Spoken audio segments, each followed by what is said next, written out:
एक लड़का एक लड़की का शव पड़ा हुआ है एक फ्लैट में। 2 लोगों के शव खून से लथपथ पड़े हुए होते हैं।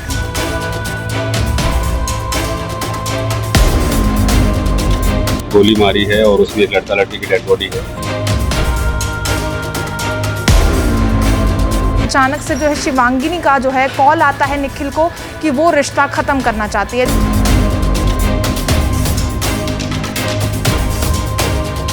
दोनों के बीच कोई बहस होती है, उसके बाद जो है निखिल शिवांगी पर गोली चला देता है। इतना ही नहीं, शिवांगी को मौत के घाट उतारने के बाद जो है निखिल को भी गोली मार देता है और अपनी ही ले लेता है।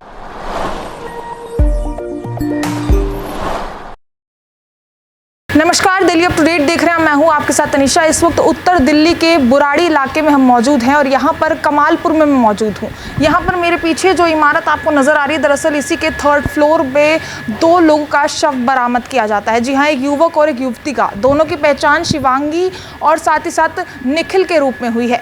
कहा जा रहा है कि दोनों के बीच कोई बहस होती है, उसके बाद जो है निखिल शिवांगी पर गोली चला देता है। इतना ही नहीं, शिवांगी को मौत के घाट उतारने के बाद जो है निखिल खुद को भी गोली मार देता है और अपनी ही ले लेता है। तो ये तस्वीरें आपको नजर आ रही है, गुरुवार दोपहर की ये पूरी वारदात बताई जा रही है। 3 बजे के आसपास की वारदात है। शिवांगिनी जो है अपनी बहन के साथ इसी इमारत की 3rd फ्लोर पर रहती थी। उस दिन उसकी बहन वहाँ किसी काम से बाहर गई थी और जैसे ही बहन वापस लौटती है, दरवाज़ा खटखटाती है और उसे कोई रिस्पॉन्स नहीं मिलता, तो वो दरवाज़ा खोलती है और जैसे ही दरवाज़ा खोलती है, कमरे में जो दृश्य होता है वो देखकर दंग रह जाती है, जहाँ पर 2 लोगों के शव खून से लथपथ पड़े हुए होते हैं। कहा जा रहा है कि युवक युवती जो है पहले से 6 महीने से एक दूसरे को जानते थे। अचानक से जो है शिवांगिनी का जो है कॉल आता है निखिल को कि वो रिश्ता ख़त्म करना चाहती है। जी हाँ, अब इन दोनों का किस तरीके का रिश्ता था अभी तक उसकी पुष्टि नहीं हो पाई है। उसी वजह से यहाँ पर निखिल जो है इसी इमारत की 3rd फ्लोर पर आता है। दोनों के बीच बहसबाजी होती है और उसी दौरान जो है निखिल गोली चला देता है। और इतना ही नहीं, शिवांगिनी को मारने के बाद वो खुद को भी गोली मारकर खुद की ले लेता है। फिलहाल अभी पूरी जो है मामले की जांच की जा रही है, लेकिन ये भी कहा जा रहा है कि दोनों शायद रिलेशनशिप में थे, 6 महीने से एक दूसरे को जानते थे। बहन उस वक्त घर पे नहीं थी। उस वक्त तो शिवांगिनी और निखिल जो है अकेले दोनों कमरे में मौजूद थे। यहाँ पर FSL की टीम, क्राइम ब्रांच की टीम, पुलिस बल जो है यहाँ पर पहुँचती है, सारे साक्ष्य जुटाती है और कमरे से वो पिस्टल भी बरामद होती है। 2 खाली कारतूस बरामद होते हैं, जिसको लेकर जो है पुलिस अभी फ़िलहाल जाँच के विषय में लगी पड़ी है। लेकिन खुद आप देखिए, इस पूरे इलाके में हड़कंप मच चुका है कि जैसे ही गोलियों की गूंज सुनाई दी, लोगों के बीच डर पैदा हो गया, लोगों के बीच हड़कंप मच गया। यहाँ पर कहा जा रहा है कि दोनों ही अलग अलग इलाके के रहने वाले थे। एक रायबरेली की रहने वाली थी, वहीं निखिल जो है सोनीपत का बताया जा रहा है।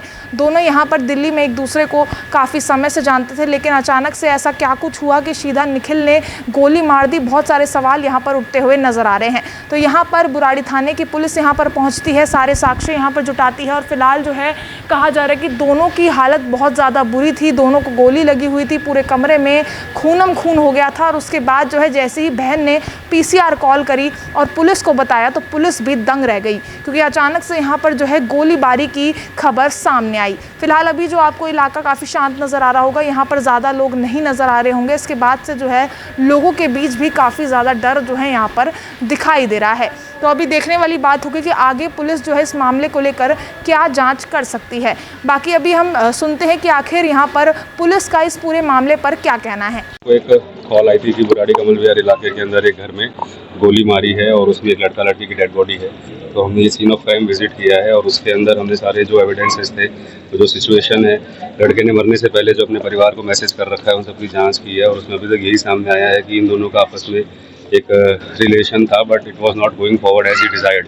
तो इसलिए उसने आके पहले लड़की को गोली मारी, फिर इसने खुद को गोली मारी है। तो इसमें अभी आगे की जांच जारी है। कब से रिलेशन का कुछ पता चलता है? इनका अभी 6-8 महीने पहले से रिलेशन है। लड़के ने सिर्फ मैसेज लिख के अपनी फैमिली को? हाँ जी, किया है। क्या उसने वही बताया कि वो किस कारणों से परेशान था और वो क्या करने जा रहा है, उसने सारी चीज़ बताई है। तो जब दोपहर में लड़की की बहन यहाँ पे पहुंची है, तो गेट तो बंद था, तो उसने मकान मालिक के साथ मिलकर एक फोर्सफुली गेट खोला है। अंदर दोनों डेड बॉडीज थी। फिर मकान मालिक ने PCR कॉल करी, जिसके बाद हम लोग यहाँ पे आए और आगे का काम चालू। सर, ये फायरआर्म इलीगल है या लाइसेंस से कुछ? अभी तो वो रेलेवेंस नहीं है ना, अभी तो फिलहाल डेड बॉडी जो मर्डर का केस है, उसके बाद देखेंगे फायरआर्म क्या है लीगल। यहाँ पे बुराड़ी से PCR कॉल आई थी कि एक लड़का एक लड़की का शव पड़ा हुआ है एक फ्लैट में। तो यहाँ आके देखा तो ये एक म्यूचुअल है जिसमें ये लड़के लड़की ने डिसाइड किया कि ये देंगे। तो अभी बाकी चीजें हम लोग देख रहे हैं। प्रथम दृष्टिगत ये लग रहा है, जब क्राइम टीम आएगी उसके बाद एनालिसिस जब होगी सीन ऑफ क्राइम की तब पता चलेगा।